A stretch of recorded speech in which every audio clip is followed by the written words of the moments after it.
जदीद अदब की सरहदें, जिल्द 2, मजमून नंबर 15, जिसका उन्वान है दांते और जावेद नामा, समात फरमाइए। दांते की बड़ी तारीफ T.S. इलियट ने भी की है और कलीम उद्दीन अहमद साहब ने भी। चूंकि बड़े आदमी एक ही तरह सोचते हैं, इसलिए डिवाइन कॉमेडी के सिलसिले में दोनों का रद्बुल लिसान होना हैरत की बात नहीं। इलियट साहब तो कहते हैं कि डिवाइन कॉमेडी के सामने शेक्सपियर के ड्रामों के सिवा कोई और चीज नहीं रखी जा सकती। इसी तरह गोया मगरबी दुनिया को इलियट और शेक्सपियर दोनों ने आपस में बांट रखा है। शेक्सपियर के यहाँ इंसानी जज्बात का वसी तनाजुर है और दांते के यहाँ फिक्र की गहराई और वसअत। इस तरह ये दोनों एक दूसरे की तकमील करते हैं।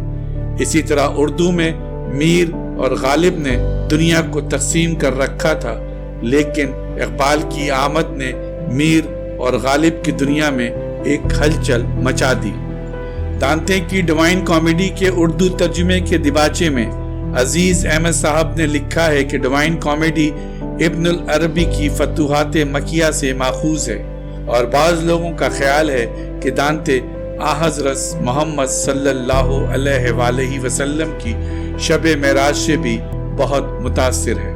बहरहाल कलीम उद्दीन अहमद ने लिखा है कि पहले भी मैंने कहा है कि इकबाल शायर थे, अच्छे शायर थे और ज्यादा अच्छे शायर हो सकते थे अगर वो शायर होने पर कनात करते और पैगंबर बनने पर मुसर ना होते। इस पैगंबरी ने इनकी शायरी पर कारी ज़र्ब लगाई, लेकिन इस कारी ज़र्ब के बाद भी इनकी शायरी बाकी रही। ये इनकी शेरी क़ुव्वत का सबूत है। दांते के रहनुमा वर्जिल और बेयात्रिचे है। इकबाल का रहनुमा जलालुद्दीन रूमी था। दोनों ने अपने अपने रहनुमाओं की मदद से आलम बाला की सैर की है। दांते का सफर जहन्नुम, बरज़ख और जन्नत में हुआ दीदनी है। इकबाल भी जावेद नामा में जमीन से परवाज करके फलक के कमर पर पहुंचते हैं। रूमी जो इनके रहनुमा हैं, इन्हें एक गार में ले जाते हैं जहां इनकी मुलाकात जहां दोस्त से होती है। वो रूमी से पूछता है दुनिया क्या है, इंसान क्या है और हक क्या है। जलालुद्दीन रूमी जवाब देते हैं कि आदमी शमशीर है और हक शमशीर जन। नवाए फरोश के बाद रूमी इकबाल को वादी सैन की तरफ ले जाते हैं। यहाँ एक दीवार पर संगे कमर से खुदे हुए 4 तवासीन नबूवत दिखाते हैं। इनमें 4 मज़ाहिब की तालीमात पेश की गई हैं। इन तालीमात में गौतम बुद्ध, ज़ुरतुश्त और हज़रत ईसा अलैहिस्सलाम की तालीमात के अलावा अबू जहल के नौहे के जरिए इस्लामी तालीमात की असरात को दिखाया गया है। अतारिद में इनकी मुलाकात जमाल उद्दीन रूमी अफगानी और सईद हलीम पाशा की रूहों से होती है और फिर इकबाल से इन दोनों की खिलाफत आदम, हुकूमत इलाही और अर्ज़ मुल्क खुदा के बारे में और हिकमत खैर व कसीर के बारे में गुफ्तगू होती है। इसी तरह इकबाल की मुलाकात फलके मुश्तरी पर हल्लाज, गालिब और कुर्रतुल ऐन ताहिरा से होती है। फिर इसी फलक पर इब्लीस नमूदार होता है और कहता है ऐते हाजिर का इंसान शैतानत में इसका मुकाबला नहीं कर सकता। करीब ही एक गुमनाम मकाम पर इकबाल की मुलाकात नक्शे से होती है। फिर आगे जाकर फिरदौस में इकबाल सैयद अली हमदानी और ताहिर गनी कश्मीरी से मिलते हैं और फिर अहमद शाह अब्दाली और सुल्तान टीपू से भी मुलाकात होती है। और फिर जब जावेद नामे का आखिरी हिस्सा करीब आने लगता है तो वो और क़सूर से गुजरकर बहरे नूर में अपनी ज़ौ रखे जहां को डाल देते हैं और आखिर में वो मकाम आता है जहां तजल्ली जमाल नमूदार होती है। ये वो मकाम है जहां इकबाल हजरत मूसा अलैहिस्सलाम की तरह बेहोश हो जाते हैं, बोलने की कुव्वत गुम हो जाती है।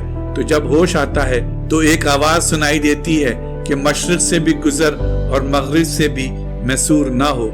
यही आवाज कहती है कि वो कीमती नगीना तो जिब्रील अमीन के पास भी गिरवी नहीं रखा जा सकता था जो तूने शैतानों के पास बेच दिया है। ये वो आखिरी मकाम है जहां वो जावेद से मुखातिब होकर उसे नसीहत करते हैं और फरमाते हैं कि सुबह की हवा के झोंके से चिराग बुझ जाता है और इसी झोंके से लाला के फूल में बहार आ जाती है।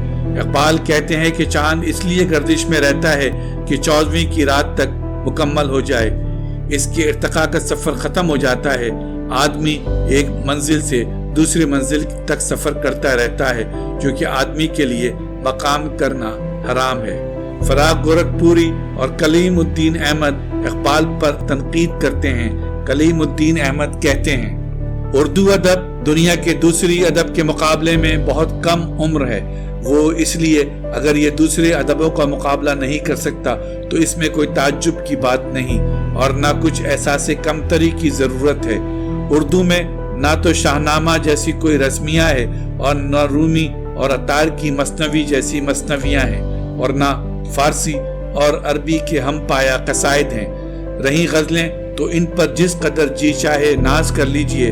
वैसे नज़में तो अंग्रेज़ी के ज़ेरे असर या तकलीद में वजूद में आई हैं और इनकी उम्र अभी 100 साल से भी कम है।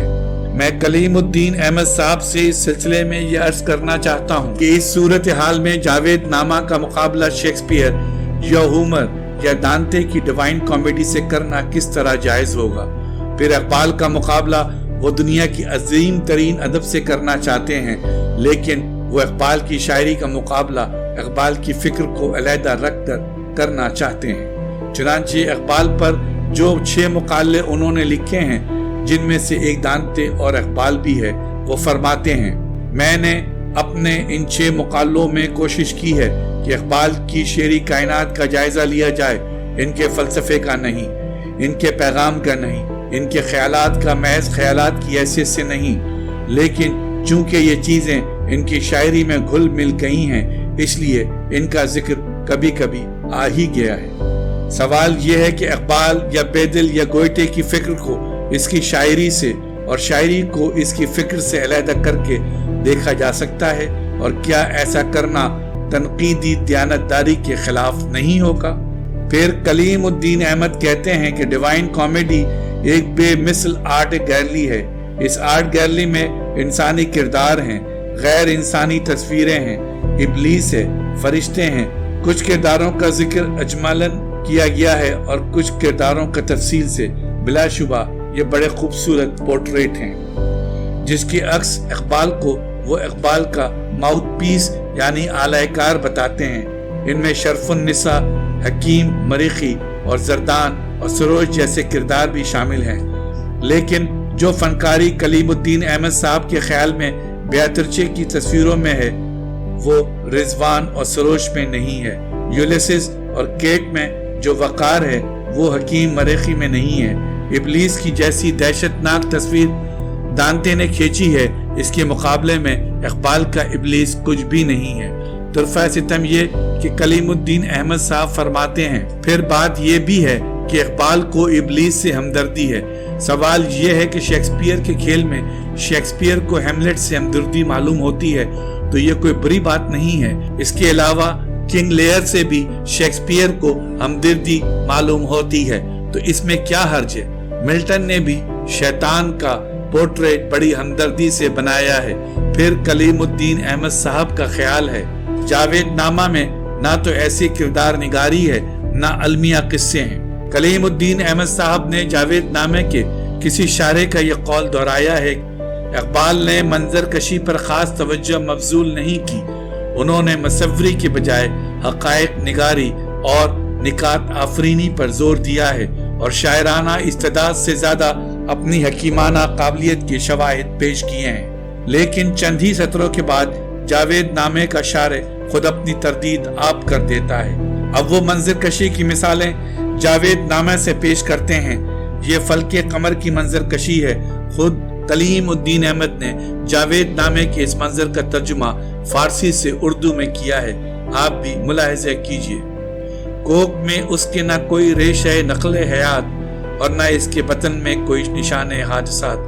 नस्र में एक मंजर देखिए, ये कमर है जहाँ होलनाक कोहसार हैं, सैकड़ों पहाड़ हैं जिनके मुंह से धुआं निकल रहा है और जिनके शिकम में आग है, ना सब्जा है ना तायर है, अब्र है तो बेनम है और तुंद तेज हवाएं हैं जो जमीन से नर्म आजमा है।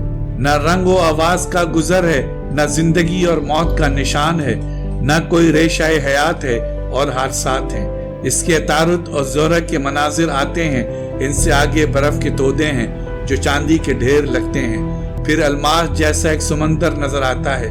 इसके बाद दरिया का सीना शक होता है और इससे दो आदमी निकलते हैं, एक फिरऔन और दूसरा किचिस। मुश्तरी और ज़ेरा के मनाजिर भी अलग अलग हैं। फिर भी कलीमुद्दीन अहमद साहब को ये अफसोस है कि दांते के मनाजिर की खूबी इकबाल के यहाँ नहीं मिलती। दांते की जैसी जुज़वियात निगारी इकबाल के बस की बात नहीं है। अगर आप डिवाइन कॉमेडी को देखें तो इकबाल के तखय्युल की मुफलिसी का अंदाजा हो जाएगा। मैं तो सिर्फ कलीमुद्दीन अहमद साहब से ये सवाल करना चाहता हूँ कि अगर दोनों का एक दूसरे से मवाजना ही नहीं किया जा सकता तो आपने ये ज़हमत ही गवारा क्यों की। हमारी वीडियोस को लाइक और शेयर ज़रूर करें, और अगर आप इस चैनल के सब्सक्राइबर हैं तो हमारी तरफ से शुक्रिया कबूल फरमाएं। और अगर आपने अब तक सब्सक्राइब नहीं किया तो इस चैनल को फ़ौरन सब्सक्राइब कर लें और बेल आइकन से नोटिफिकेशन फॉर ऑल पर क्लिक करें ताकि आइंदा आने वाली हर नई वीडियो आपको मिल सके। शुक्रिया।